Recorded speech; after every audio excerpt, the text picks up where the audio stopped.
Good afternoon guys. ਅੱਜ ਆਪਾਂ web technology start ਕਰ ਰਹੇ ਹਾਂ ਜੀ। ਵੈਬ ਟੈਕਨੋਲੋਜੀ ਦਾ ਤੁਹਾਡਾ ਜਿਵੇਂ ਅਮਨ ਮੈਮ ਕੰਟੀਨਿਊ ਕਰ ਰਹੇ ਆ ਤਾਂ ਸੈਕਸ਼ਨ ਏ ਕੰਟੀਨਿਊ ਕਰਨਗੇ। ਆਪਾਂ ਸੈਕਸ਼ਨ ਬੀ ਤੋਂ ਸਟਾਰਟ ਕਰਾਂਗੇ ਕਿਉਂਕਿ ਟਾਈਮ ਬਹੁਤ ਘੱਟ ਆਪਣੇ ਕੋਲ ਐਗਜ਼ਾਮਸ ਦੇ ਵਿੱਚ ਅਤੇ ਆਪਣਾ ਸਿਲੇਬਸ ਪਿਆ, ਇਸ ਲਈ ਆਪਾਂ ਅਮਨ ਮੈਮ ਵੀ ਨਾਲ ਦੀ ਨਾਲ ਕੰਟੀਨਿਊ ਤੁਹਾਡਾ ਸੈਕਸ਼ਨ ਏ ਕਰਨਗੇ ਅਤੇ ਮੈਂ ਤੁਹਾਡਾ ਕੰਟੀਨਿਊ ਸੈਕਸ਼ਨ ਬੀ ਕਰਾਂਗੀ। ਸੈਕਸ਼ਨ ਬੀ ਦੇ ਵਿੱਚ ਆਪਣੇ ਤੋਂ ਸਭ ਤੋਂ ਪਹਿਲਾਂ ਆਉਂਦਾ CSS ਜਾਵਾ ਸਕ੍ਰਿਪਟ। CSS ਦੀ ਫੁੱਲ ਫੋਰਮ ਹੁੰਦੀ ਹੈ ਕਲਾਇੰਟ ਸਾਈਡ ਸਕ੍ਰਿਪਟਿੰਗ ਜਾਵਾ। ਵੈਸੇ ਤਾਂ CSS ਦੀ ਤੁਸੀਂ ਵੇਖਿਆ ਉਹ ਆਪਾਂ ਕਰਾਂਗੇ ਕਲਾਇੰਟ ਸਾਈਡ, ਜਿਹੜਾ ਮਤਲਬ ਆ ਕਲਾਇੰਟ ਹੁੰਦਾ ਆਪਾਂ ਜਿਹੜੇ ਯੂਜ਼ਰ ਹੈ। ਕਲਾਇੰਟ ਸਾਈਡ ਸਕ੍ਰਿਪਟਿੰਗ ਉਹਦੇ ਵਿੱਚ ਆਪਾਂ ਜਾਵਾ ਸਕ੍ਰਿਪਟ ਯੂਜ਼ ਕਰਾਂਗੇ PHP ਦੇ ਵਿੱਚ। ਵੈਸੇ ਹੋਰ ਵੀ ਆਪਾਂ ਜਿਵੇਂ jQuery ਵੀ ਯੂਜ਼ ਕਰਦੇ ਹਾਂ, ਉਹ ਵੀ ਆਪਾਂ ਅੱਗੇ ਚੱਲ ਕੇ ਕਰਾਂਗੇ। AJAX ਕਰਦੇ ਹਾਂ, JSON ਕਰਦੇ ਹਾਂ, ਤਾਂ ਆਪਾਂ 1 by 1 ਸਾਰਾ ਕਰਾਂਗੇ। ਕਲਾਇੰਟ ਸਾਈਡ ਸਕ੍ਰਿਪਟਿੰਗ ਮਤਲਬ ਕਲਾਇੰਟ ਹੋ ਗਿਆ ਆਪਾਂ ਜਿਹੜਾ ਯੂਜ਼ਰ, ਜਿਹੜਾ ਕਿ ਆਪਾਂ ਨੂੰ ਸ਼ੋਅ ਹੋ ਰਹੀ ਹੈ ਚੀਜ਼, ਕੋਈ ਵੀ ਵੈਬਸਾਈਟ ਹੈ ਉਹਦੇ ਉੱਪਰ ਜਿਹੜਾ ਆਪਾਂ ਨੂੰ ਉਹਦਾ ਡਿਜ਼ਾਇਨ ਸ਼ੋਅ ਹੋ ਰਿਹਾ, ਉਹ ਡਿਜ਼ਾਇਨ ਦੇ ਵਿੱਚ ਜਿਹੜੇ ਉਹਨਾਂ ਨੇ ਟੂਲਸ ਯੂਜ਼ ਕੀਤੇ ਆ, ਜਿਵੇਂ ਕਿਸੇ ਬਟਨ ਦਾ ਕਲਰ ਚੇਂਜ ਕੀਤਾ, ਜਿਵੇਂ ਕਿਸੇ ਬਟਨ ਦੇ ਉੱਪਰ ਕੋਈ ਉਹਨਾਂ ਨੇ ਐਕਸ਼ਨ ਪਰਫੋਰਮ ਕੀਤਾ ਕਿ ਜੇਕਰ ਬਟਨ ਨੂੰ ਕਲਿੱਕ ਕਰਦੇ ਹਾਂ ਤਾਂ ਕਈ ਵਾਰ ਹੁੰਦਾ, ਤੁਸੀਂ ਵੇਖਿਆ ਹੋਊਗਾ ਕਿ ਕਈ ਵਾਰ ਆਪਾਂ ਕਿਸੇ ਬਟਨ 'ਤੇ ਕਲਿੱਕ ਕਰਦੇ ਹਾਂ ਕਿਸੇ ਵੈਬਸਾਈਟ ਦੇ ਵਿੱਚ, ਜਾਂ ਤਾਂ ਬਟਨ ਹੈ ਜਿਹੜਾ ਉਹ ਮਤਲਬ ਵੱਡਾ ਹੁੰਦਾ, ਛੋਟਾ ਹੁੰਦਾ, ਉਹਦਾ ਸਾਈਜ਼ ਚੇਂਜ ਹੁੰਦਾ, ਜਾਂ ਕਈ ਵਾਰ ਤੁਸੀਂ ਕਿਸੇ ਸਾਈਟ ਦੇ ਵਿੱਚ ਵੇਖਿਆ ਹੋਊਗਾ ਕਿ ਜਿਹੜਾ ਬਟਨ ਹੈ ਰੋਟੇਟ ਹੋ ਜਾਂਦਾ, ਬਟਨ ਘੁੰਮ ਕੇ ਜਿਹੜਾ ਆਪਣੀ ਜਗ੍ਹਾ 'ਤੇ ਆ ਜਾਂਦਾ। ਤਾਂ ਇਹਦੇ ਵਿੱਚ ਕਾਫੀ ਸਾਰੇ ਤਰ੍ਹਾਂ ਦੇ ਹੁੰਦੇ ਆ। ਬਟਨ 'ਤੇ ਕਲਿੱਕ ਕਰਨ 'ਤੇ ਐਕਸ਼ਨ ਪਰਫੋਰਮ ਹੁੰਦਾ, ਬਟਨ ਦੇ ਉੱਪਰ ਕਰਸਰ ਲੈ ਕੇ ਜਾਣ 'ਤੇ ਐਕਸ਼ਨ ਪਰਫੋਰਮ ਹੁੰਦੇ ਆ, ਹੂਵਰ ਕਹਿੰਦੇ ਉਹਨੂੰ ਆਪਾਂ। ਜੇਕਰ ਆਪਾਂ ਬਟਨ ਨੂੰ ਕਲਰ ਚੇਂਜ ਕਰਨਾ, ਉਹਦਾ ਸਾਈਜ਼ ਚੇਂਜ ਕਰਨਾ, ਇਹ ਸਾਰੇ ਕੋਈ ਵੀ ਬਟਨ ਹੈ, ਲੇਬਲ ਹੈ, ਉਹਦੇ ਵਿੱਚ ਜਿੰਨੇ ਵੀ ਆਪਾਂ ਡਿਜ਼ਾਇਨ ਐਡ ਕਰਨੇ ਆ, ਇਹ ਸਾਰੇ ਆਪਾਂ CSS ਦੇ ਵਿੱਚ ਕਰਦੇ ਹਾਂ, ਕਲਾਇੰਟ ਸਾਈਡ ਸਕ੍ਰਿਪਟਿੰਗ ਦੇ ਵਿੱਚ, ਜਦੋਂ ਆਪਾਂ ਉਹਦੇ ਡਿਜ਼ਾਇਨ ਤਿਆਰ ਕਰ ਰਹੇ ਹੁੰਦੇ ਹਾਂ। ਸਭ ਤੋਂ ਪਹਿਲਾਂ ਕਲਾਇੰਟ ਸਾਈਡ ਅਤੇ ਸਰਵਰ ਸਾਈਡ ਸਕ੍ਰਿਪਟਿੰਗ ਕੀ ਚੀਜ਼ ਆ। ਜਦੋਂ ਆਪਾਂ ਕੋਈ ਵੈਬਸਾਈਟ ਬਣਾਉਂਦੇ ਹਾਂ ਤਾਂ ਸਕ੍ਰਿਪਟ ਦੋ ਤਰ੍ਹਾਂ ਦੀ ਹੁੰਦੀ ਹੈ। ਕਲਾਇੰਟ ਸਾਈਡ ਜਿਹਨੂੰ ਕਿ ਫਰੰਟ ਐਂਡ ਵੀ ਕਿਹਾ ਜਾਂਦਾ, ਅਤੇ ਸਰਵਰ ਸਾਈਡ ਜਿਹਨੂੰ ਬੈਕ ਐਂਡ ਕਿਹਾ ਜਾਂਦਾ। ਕਲਾਇੰਟ ਸਾਈਡ ਦੇ ਵਿੱਚ ਕੀ ਹੁੰਦਾ, ਸਕ੍ਰਿਪਟ ਕੋਡ ਰਨ ਆਉਂਦਾ client side by using client side tool. ਜਿਹੜੇ ਆਪਾਂ ਟੂਲ ਯੂਜ਼ ਕਰਦੇ ਹਾਂ ਉਹਨਾਂ ਦੇ ਉੱਪਰ ਜਿਹੜਾ ਰਨ ਕੀਤਾ ਜਾਂਦਾ, ਜਿਵੇਂ ਆਪਾਂ ਕੋਈ ਵੀ ਬਰਾਊਜ਼ਰ ਲਾ ਲਓ, ਮੋਜ਼ੀਲਾ ਹੋ ਗਿਆ, ਫਾਇਰਫੌਕਸ ਹੋ ਗਿਆ, ਐਕਸਪਲੋਰਰ ਹੋ ਗਿਆ, ਗੂਗਲ ਕਰੋਮ ਹੋ ਗਿਆ, ਤਾਂ ਇਹ ਕਲਾਇੰਟ ਸਾਈਡ ਸਕ੍ਰਿਪਟਿੰਗ ਹੋ ਗਈ ਜਿਹੜੀ ਕਿ ਆਪਾਂ ਨੂੰ ਸ਼ੋਅ ਹੁੰਦੀ ਹੈ, ਜਿਹਦੇ ਵਿੱਚ ਆਪਾਂ ਸਿਰਫ ਡਿਜ਼ਾਇਨ ਦੇ ਉੱਪਰ ਸਕ੍ਰਿਪਟਿੰਗ ਕਰਦੇ ਹਾਂ। ਤਾਂ ਇਹ ਆਪਾਂ ਮੇਨਲੀ ਜ਼ਿਆਦਾ ਯੂਜ਼ ਕਰਦੇ ਹਾਂ ਜਾਵਾ ਸਕ੍ਰਿਪਟ ਜਾਂ VB ਸਕ੍ਰਿਪਟ। ਆਪਾਂ ਆਪਣੇ ਸਿਲੇਬਸ ਦੇ ਵਿੱਚ ਜਾਵਾ ਸਕ੍ਰਿਪਟ ਹੈ ਤਾਂ jQuery ਹੈ ਅਤੇ AJAX ਹੈ, ਤਾਂ ਆਪਾਂ ਤਿੰਨੋਂ ਕਰਾਂਗੇ। VB ਸਕ੍ਰਿਪਟ ਆਪਾਂ ਨਹੀਂ ਕਰਾਂਗੇ। ਸਰਵਰ ਸਾਈਡ ਹੁੰਦੀ ਹੈ ਜਿਹੜੀ ਸਕ੍ਰਿਪਟਿੰਗ ਸਰਵਰ ਸਾਈਡ ਟੂਲ ਯੂਜ਼ ਕੀਤੇ ਜਾਂਦੇ, ਜਿਹਦੇ ਵਿੱਚ ਜਿਹੜੀ ਸਰਵਰ ਦੇ ਉੱਪਰ ਪਰਫੋਰਮ ਹੁੰਦੀ ਹੈ ਉਹਨੂੰ ਸਰਵਰ ਸਾਈਡ ਸਕ੍ਰਿਪਟਿੰਗ ਕਹਿੰਦੇ ਆ। ਇਹਦੇ ਵਿੱਚ ਕੋਈ ਵੀ ਲੈਂਗੁਏਜ ਹੁੰਦੀ ਹੈ, ASP ਹੋ ਗਈ, PHP ਹੋ ਗਈ। ਕਲਾਇੰਟ ਸਾਈਡ ਇਹ ਹੋ ਗਿਆ। ਫਰੰਟ ਐਂਡ ਇਹ ਹੁੰਦਾ ਕਿ ਜਿਹੜੀ ਚੀਜ਼ ਆਪਾਂ ਨੂੰ ਸਿਰਫ ਸ਼ੋਅ ਹੋ ਰਹੀ ਉਹਦਾ ਡਿਜ਼ਾਇਨ ਕਿਸ ਤਰ੍ਹਾਂ ਦਾ, ਉਹਦੇ ਵਿੱਚ ਕੀ ਲੇਬਲ ਲੱਗੇ ਆ, ਕੀ ਟੈਕਸਟ ਬਾਕਸ ਲੱਗੇ ਆ, ਕੋਈ ਟੇਬਲ ਲੱਗਿਆ, ਕੋਈ ਡਰੋਪ ਡਾਊਨ ਲਿਸਟ ਲੱਗੀ ਆ, ਕੋਈ ਬਟਨ ਲੱਗਿਆ, ਉਹਦਾ ਜਿਹੜਾ ਸਾਰਾ ਡਿਜ਼ਾਇਨ ਹੈ ਉਹ ਹੋ ਗਿਆ ਕਲਾਇੰਟ ਸਾਈਡ। ਉਹ ਜਿਹੜੇ ਬਟਨ 'ਤੇ ਕਲਿੱਕ ਕਰਨ 'ਤੇ ਕੀ ਐਕਸ਼ਨ ਪਰਫੋਰਮ ਹੋਊਗਾ, ਕੀ ਆਪਣਾ ਡਾਟਾ ਜਾ ਕੇ ਸੇਵ ਹੋਊਗਾ, ਕੀ ਆਪਣਾ ਡਾਟਾ ਜਾ ਕੇ ਡਿਲੀਟ ਹੋਊਗਾ, ਕੀ ਆਪਣਾ ਡਾਟਾ ਅਪਡੇਟ ਹੋਊਗਾ, ਜਿਹੜੇ ਐਕਸ਼ਨ ਪਰਫੋਰਮ ਹੁੰਦੇ ਹੈ ਉਹ ਹੁੰਦੀ ਹੈਗੀ ਸਰਵਰ ਸਾਈਡ ਸਕ੍ਰਿਪਟਿੰਗ। ਤਾਂ ਆਪਾਂ ਜਿਹੜੀ ਸਰਵਰ ਸਾਈਡ ਸਕ੍ਰਿਪਟਿੰਗ ਹੈ ASP ਲੈਂਗੁਏਜ ਜਾਂ PHP ਲੈਂਗੁਏਜ ਇਹਨਾਂ ਦੇ ਵਿੱਚ ਕਰਦੇ ਹਾਂ। ਨੈਕਸਟ ਇਹਨਾਂ ਨੇ ਜਾਵਾ ਸਕ੍ਰਿਪਟ ਪਹਿਲਾਂ ਸਟਾਰਟ ਕੀਤਾ, ਉਹਦੀ ਇੰਟਰੋਡਕਸ਼ਨ ਕੀ ਹੈ। ਜਾਵਾ ਸਕ੍ਰਿਪਟ ਹੈ ਕਹਿੰਦੇ ਇੱਕ ਸਕ੍ਰਿਪਟਿੰਗ ਲੈਂਗੁਏਜ ਹੈ। ਸਕ੍ਰਿਪਟਿੰਗ ਲੈਂਗੁਏਜ ਕੀ ਹੁੰਦੀ ਹੈ, ਜਿਹੜੀ ਕਿ ਆਪਣੇ ਵੈਬਸਾਈਟ ਦਾ ਜਾਂ ਆਪਣੀ ਜਿਹੜੀ ਵੀ ਆਪਾਂ ਵੈਬ ਪੇਜ ਬਣਾ ਰਹੇ ਹਾਂ ਉਹਦਾ ਆਪਾਂ ਨੂੰ ਡਿਜ਼ਾਇਨ ਤਿਆਰ ਕਰਵਾਉਣ ਦੇ ਵਿੱਚ ਹੈਲਪ ਕਰਦੀ ਹੈ। ਜਾਵਾ ਸਕ੍ਰਿਪਟ ਰਿਲੀਜ਼ ਕੀਤੀ ਸੀ ਨੈਟਸਕੇਪ ਅਤੇ ਸਨ ਮਾਈਕਰੋ ਸਿਸਟਮ ਨੇ 1995। ਸੌਰੀ। ਤਾਂ ਜਾਵਾ ਸਕ੍ਰਿਪਟ ਹੈ ਜਿਹੜੀ ਜਾਵਾ ਲੈਂਗੁਏਜ ਤੋਂ ਡਰਾਈਵ ਕੀਤੀ ਹੋਈ ਹੈ, ਬਟ ਜਾਵਾ ਦੀ ਤਰ੍ਹਾਂ ਇਹ ਮਤਲਬ ਬਿਲਕੁਲ ਜਾਵਾ ਵਰਗੀ ਨਹੀਂ ਹੈਗੀ, ਕਿਉਂਕਿ ਜਾਵਾ ਹੈਗੀ ਜਿਹੜੀ ਪਿਓਰ ਓਬਜੈਕਟ ਓਰੀਐਂਟਡ ਹੈ ਅਤੇ ਹਾਈ ਲੈਵਲ ਲੈਂਗੁਏਜ ਪ੍ਰੋਗਰਾਮਿੰਗ ਹੈ।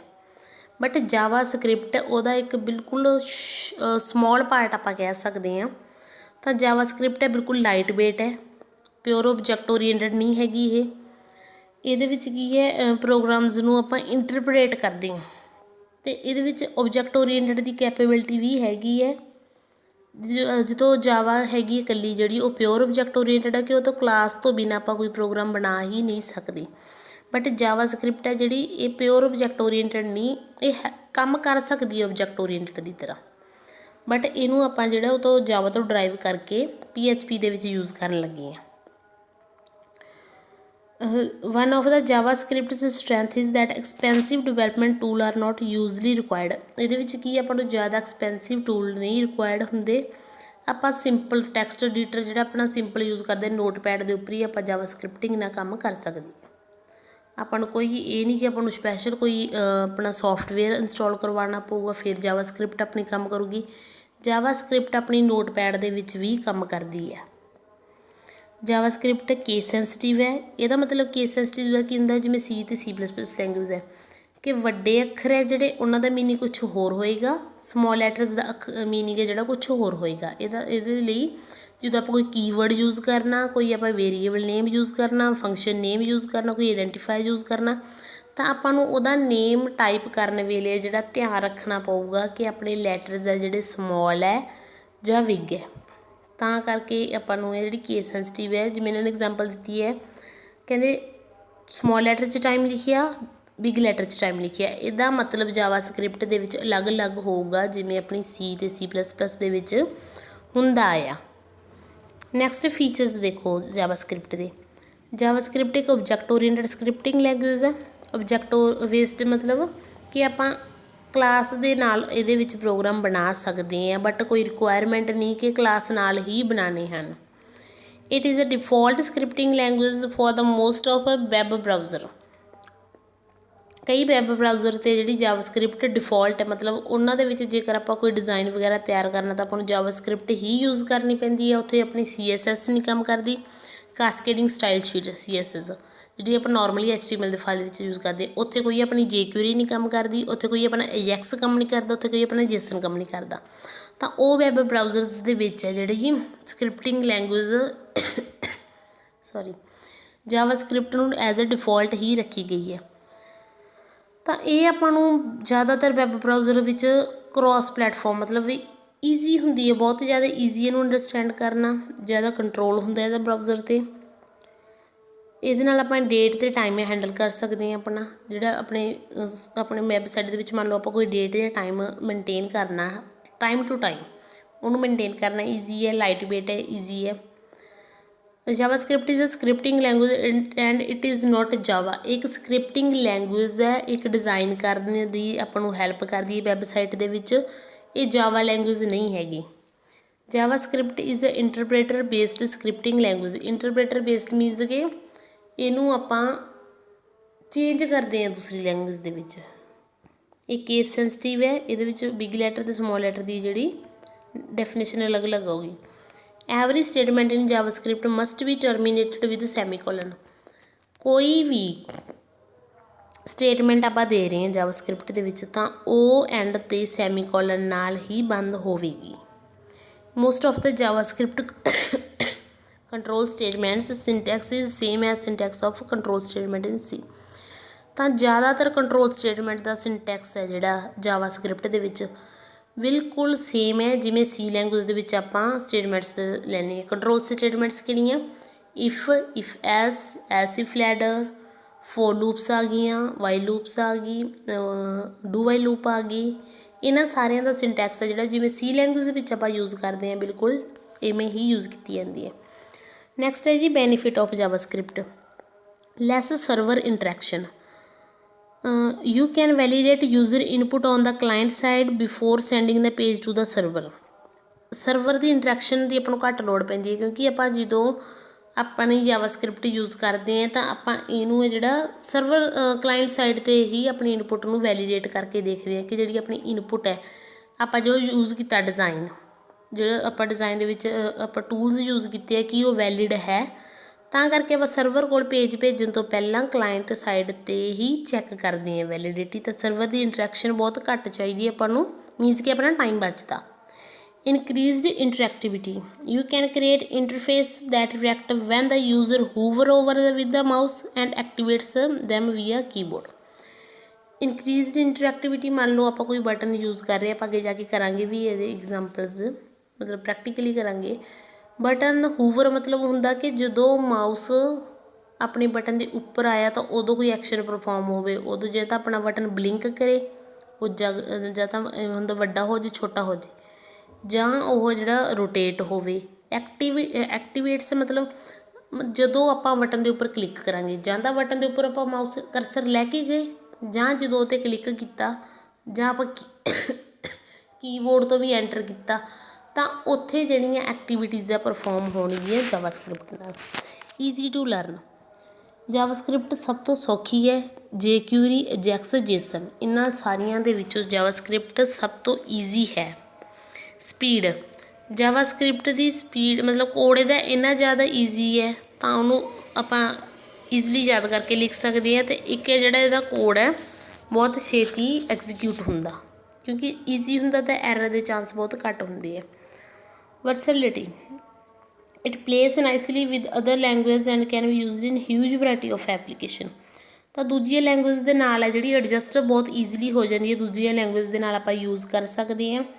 ਆਪਾਂ ਜਿਹੜੀਆਂ ਐਪਲੀਕੇਸ਼ਨ ਦੇ ਵਿੱਚ ਹਿਊਜ ਐਪਲੀਕੇਸ਼ਨ ਵਰਾਇਟੀ ਮਤਲਬ ਜਿਹੜੀਆਂ ਐਪਲੀਕੇਸ਼ਨ ਬਣਾਉਣ ਵੇਲੇ ਕਾਫੀ ਸਾਰੀਆਂ ਲੈਂਗੁਏਜ ਯੂਜ਼ ਕੀਤੀਆਂ ਜਾਂਦੀਆਂ ਉਹਦੇ ਵਿੱਚ ਯੂਜ਼ ਕਰ ਸਕਦੇ ਹਾਂ।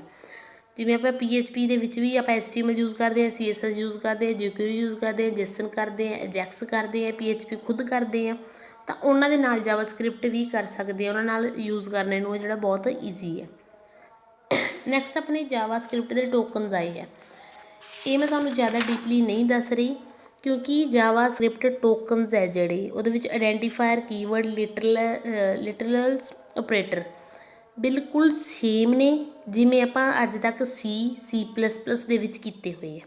ਆਈਡੈਂਟੀਫਾਇਰ ਕੀ ਹੁੰਦਾ, ਕੀਵਰਡਸ ਵਗੈਰਾ ਦੇ ਨੇਮ ਕੀ ਹੁੰਦੇ ਆ, ਆਈਡੈਂਟੀਫਾਇਰ ਲਿਖਣ ਲਈ ਆਪਾਂ ਨੂੰ ਕੀ ਰੂਲ ਚਾਹੀਦੇ ਆ, ਕਿ ਆਪਣਾ ਫਸਟ ਲੈਟਰ ਹੈ ਜਿਹੜਾ ਫਸਟ ਅਲਫਾਬੈਟ ਹੋਣਾ ਚਾਹੀਦਾ, ਲੈਟਰ ਡਿਜਿਟ ਨਹੀਂ ਹੋ ਸਕਦਾ, ਅਤੇ ਜੇ ਆਪਾਂ ਉਹਦੇ ਵਿੱਚ ਸਿੰਬਲ ਯੂਜ਼ ਕਰ ਸਕਦੇ ਹਾਂ, ਅੰਡਰਸਕੋਰ ਯੂਜ਼ ਕਰ ਸਕਦੇ ਹਾਂ, ਇਹ ਸਾਰੇ ਆਈਡੈਂਟੀਫਾਈ ਦੇ ਆ। ਨੈਕਸਟ ਕੀਵਰਡਸ ਕਿਹੜੇ ਆ, ਕੁਛ ਕੁ ਪ੍ਰੀਜ਼ਰਵਡ ਕੀਵਰਡ ਹੁੰਦੇ ਨੇ ਜਿਵੇਂ ਆਪਾਂ ਕਰਦੇ ਹਾਂ if, else, for, while, do, return, new, true, this, var, ਇਹ ਸਾਰੇ ਕੀਵਰਡਸ ਹੈ ਇਹਦੇ ਵਿੱਚ। ਇਹ ਤੁਸੀਂ ਇੱਕ ਵਾਰ ਰੀਡ ਕਰ ਲਓ, ਫਿਰ ਵੀ ਜੇਕਰ ਤੁਹਾਨੂੰ ਕੋਈ ਪ੍ਰੋਬਲਮ ਆਉਂਦੀ ਆ ਤਾਂ ਤੁਸੀਂ ਮੈਨੂੰ ਕਦੋਂ ਵੀ ਪੁੱਛ ਸਕਦੇ ਹੋ। ਲਿਟਰਲਸ ਹੈਗੇ, ਓਪਰੇਟਰਸ ਹੈ ਉਹੀ ਅਰਥਮੈਟਿਕ ਦੇ ਵਿੱਚ ਹੁੰਦੇ ਨੇ, ਐਡੀਸ਼ਨ, ਸਬਟਰੈਕਸ਼ਨ, ਮਲਟੀਪਲਾਈ, ਡਿਵੀਜ਼ਨ, ਅਤੇ ਮੋਡਿਊਲ। ਰਿਲੇਸ਼ਨਲ ਹੈ, ਰਿਲੇਸ਼ਨਲ ਕਿਹੜੇ ਹੁੰਦੇ ਜਿਹੜੇ ਚੈੱਕ ਕਰਦੇ ਆ ਦੋ ਫਰੈਂਡ ਦੇ ਵਿੱਚ ਰਿਲੇਸ਼ਨ ਕੀ ਹੈ, ਲੈਸ ਦੈਨ ਹੈ, ਗ੍ਰੇਟਰ ਦੈਨ ਹੈ, ਲੈਸ ਦੈਨ ਇਕੁਅਲ ਟੂ ਆ, ਗ੍ਰੇਟਰ ਦੈਨ ਇਕੁਅਲ ਟੂ ਆ, ਨੋਟ ਇਕੁਅਲ ਟੂ ਹੈ। ਅਸਾਈਨਮੈਂਟ ਓਪਰੇਟਰ ਆ ਗਏ ਜਿਹੜੇ ਕਿ ਰਾਈਟ ਹੈਂਡ ਸਾਈਡ ਦੀ ਵੈਲਿਊ ਨੂੰ ਹੈ ਲੈਫਟ ਹੈਂਡ ਸਾਈਡ ਦੇ ਵੇਰੀਏਬਲ ਨੂੰ ਅਸਾਈਨ ਕਰਵਾਉਂਦੇ ਆ, ਉਹ ਹੁੰਦੇ ਆਪਣੇ ਅਸਾਈਨਮੈਂਟ ਓਪਰੇਟਰ। ਮੰਨ ਲਓ ਲਿਖਿਆ A is equal to 5 means 5 is a value of A, 5 value ਹੈ ਜਿਹੜੀ ਉਹਨੇ A ਨੂੰ ਅਸਾਈਨ ਕਰਤੀ। ਜੂਨੀਅਰ ਓਪਰੇਟਰ ਜਿਹੜੇ ਇੱਕ ਆਪਰੈਂਡ 'ਤੇ ਪਰਫੋਰਮ ਹੁੰਦੇ ਨੇ, ਜਿਵੇਂ ਇੰਕਰੀਮੈਂਟ ਹੋ ਗਿਆ, ਡਿਕਰੀਮੈਂਟ ਹੋ ਗਿਆ। ਜਿਵੇਂ ਆਪਾਂ ਲਿਖਦੇ ਹਾਂ I++, ਇਟਸ ਮੀਨਜ਼ ਜੇਕਰ I ਦੀ ਵੈਲਿਊ ਪਹਿਲਾਂ 2 ਹੈ ਤਾਂ ਹੁਣ 3 ਹੋ ਜੇ। ਯੂਨਰੀ ਇੱਕ ਆਪਰੈਂਡ ਹੋ ਗਿਆ, I ਦੇ ਉੱਪਰ ਹੀ ਪਰਫੋਰਮ ਹੋ ਰਿਹਾ।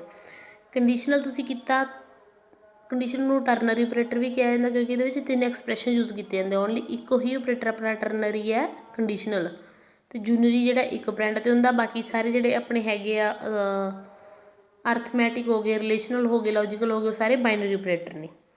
ਇਹਦੇ ਵਿੱਚ ਕੀ ਹੁੰਦਾ, if expression 1 is true then the expression 2 becomes the value of the operand, otherwise expression 3 becomes the value of the operand. ਜਿਵੇਂ ਇਹਨਾਂ ਨੇ ਐਗਜ਼ਾਮਪਲ ਦਿੱਤੀ ਆ, ਮੰਨ ਲਓ ਆਪਣੇ ਕੋਲ ਦਿੱਤਾ ਹੋਵੇ A greater then B, next question mark, A double colon B, ਮਤਲਬ ਕਿ ਜੇ A B ਤੋਂ ਵੱਡਾ ਹੈ ਤਾਂ A ਜਿਹੜੀ ਵੈਲਿਊ ਬਣ ਜੂਗੀ ਅਗਲੇ ਵੇਰੀਏਬਲ ਦੀ, ਅਦਰਵਾਈਜ਼ ਜਿਹੜੀ B ਹੈ ਬਣ ਜੂਗੀ ਵੈਲਿਊ ਅਗਲੇ ਵੇਰੀਏਬਲ ਦੀ। ਨੈਕਸਟ ਆਪਣੇ ਕੋਲ ਲੌਜੀਕਲ ਆਪਰੇਟਰ ਆ ਗਏ। ਲੌਜੀਕਲ ਐਂਡ ਦੇ ਵਿੱਚ ਕੀ ਹੁੰਦਾ ਕਿ ਜੇਕਰ ਦੋਨੋਂ ਆਪਣੀ ਇਨਪੁਟਸ ਹਾਈ ਹੈ, ਦੋਨੋਂ ਇਨਪੁਟ 1 ਹੈ, ਫਿਰ ਹੀ ਆਨਸਰ 1 ਆਊਗਾ, ਅਦਰਵਾਈਜ਼ 0 ਆਊਗਾ। ਲੌਜੀਕਲ ਔਰ ਦੇ ਵਿੱਚ ਕੀ ਹੁੰਦਾ, ਜੇਕਰ ਇੱਕ ਇਨਪੁਟ ਵੀ 1 ਹੈ ਤਾਂ ਆਪਣੇ ਕੋਲ ਰਿਜ਼ਲਟ 1 ਆਊਗਾ। ਇਹਦੇ ਵਿੱਚ 0 ਆਉਣ ਦੇ ਚਾਂਸ ਸਿਰਫ ਕਿੱਥੇ ਹੁੰਦੇ ਆ, ਜਿੱਥੇ ਦੋਨੋਂ ਇਨਪੁਟ ਆਪਣੀਆਂ ਜਿਹੜੀਆਂ 0 ਹੋਣਗੀਆਂ।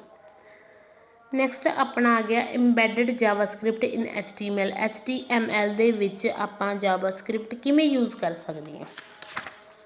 ਇਹ ਤੁਸੀਂ ਨਾਲ ਦੀ ਨਾਲ ਆਪਣਾ ਜੇਕਰ ਤੁਹਾਡੇ ਕੋਲ PC ਹੈ ਘਰੇ ਤਾਂ ਪਲੀਜ਼ ਤੁਸੀਂ ਮੈਂ ਰਿਕੁਐਸਟ ਕਰੂੰਗੀ ਕਿ ਤੁਸੀਂ ਨਾਲ ਦੀ ਨਾਲ ਆਪਣਾ ਪ੍ਰੈਕਟੀਕਲਸ ਕਰਕੇ ਦੇਖੋ। ਜੇਕਰ ਤੁਹਾਡੇ ਕੋਲ PC ਨਹੀਂ ਹੈਗੇ ਤਾਂ ਤੁਸੀਂ ਯੂਟਿਊਬਸ ਤੋਂ ਜਿਹੜੀਆਂ ਕੋਡਿੰਗ ਦੀਆਂ ਵੀਡੀਓਜ਼ ਦੇਖ ਸਕਦੇ ਹੋ ਕਿ ਕਿਸ ਤਰ੍ਹਾਂ ਕੰਮ ਕਰਦੀ ਹੈ।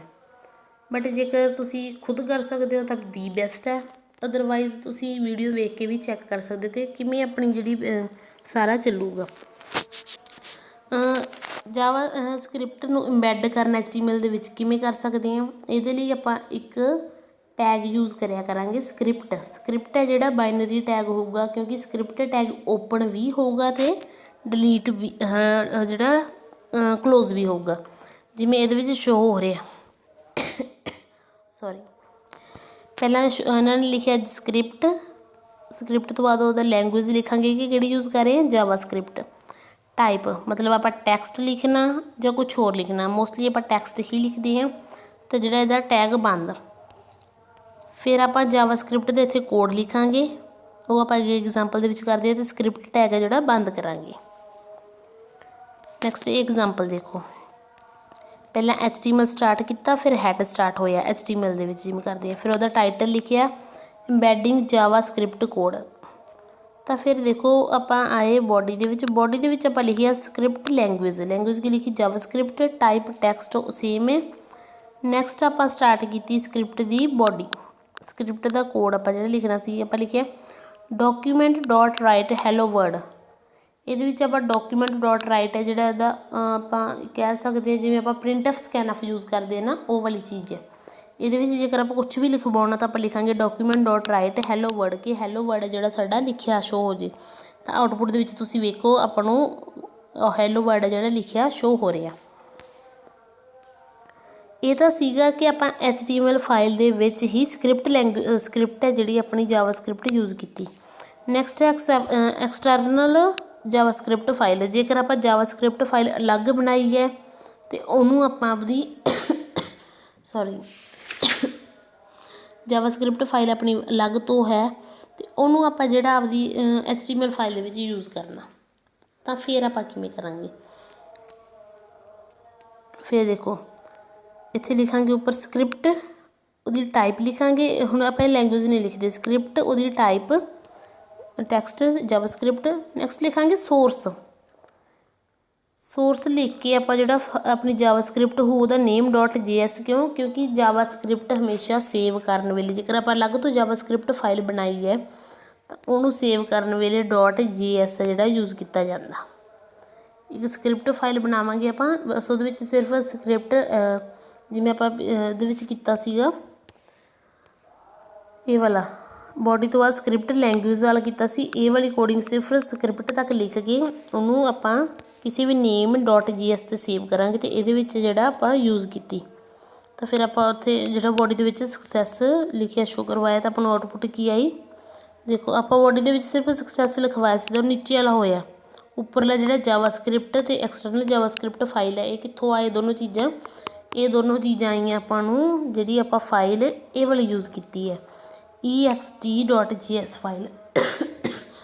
ਇਹ ਫਾਈਲ ਦੇ ਵਿੱਚ ਕੀ ਲਿਖਿਆ ਸੀ ਇਹਨਾਂ ਨੇ, document.write heading 1 JavaScript heading 1 close, document.write heading 1 external JavaScript file heading 1 ਹੈ ਜਿਹੜਾ ਕਲੋਜ਼ ਕੀਤਾ। ਤਾਂ ਇਹ ਇੱਕ ਫਾਈਲ ਅਲੱਗ ਬਣਾਈ ਉਹਨਾਂ ਨੇ, ਇਹ ਫਾਈਲ ਦਾ ਨੇਮ ਹੈ ਜਿਹੜਾ ਇੱਥੇ ਜਾ ਕੇ ਉਹਨਾਂ ਨੇ ਯੂਜ਼ ਕੀਤਾ ਅਤੇ ਇੱਥੇ ਜਿਹੜਾ ਇਹ ਆਪਾਂ ਐਕਸਟਰਨਲ ਜਾਵਾ ਸਕ੍ਰਿਪਟ ਜਿਹੜੀ ਉਹ ਯੂਜ਼ ਕਰ ਰਹੇ ਹਾਂ। ਇਹ ਆਪਣਾ ਜਾਵਾ ਸਕ੍ਰਿਪਟ ਯੂਜ਼ ਕਰਨ ਦੇ ਦੋ ਤਰੀਕੇ, ਇੱਕ ਤਾਂ ਐਕਸਟਰਨਲ ਜਾਵਾ ਸਕ੍ਰਿਪਟ ਫਾਈਲ ਆਪਾਂ ਯੂਜ਼ ਕਰ ਸਕਦੇ ਹਾਂ ਕਿ ਇੰਟਰਨਲ ਕਰ ਸਕਦੇ ਹਾਂ। Thank you.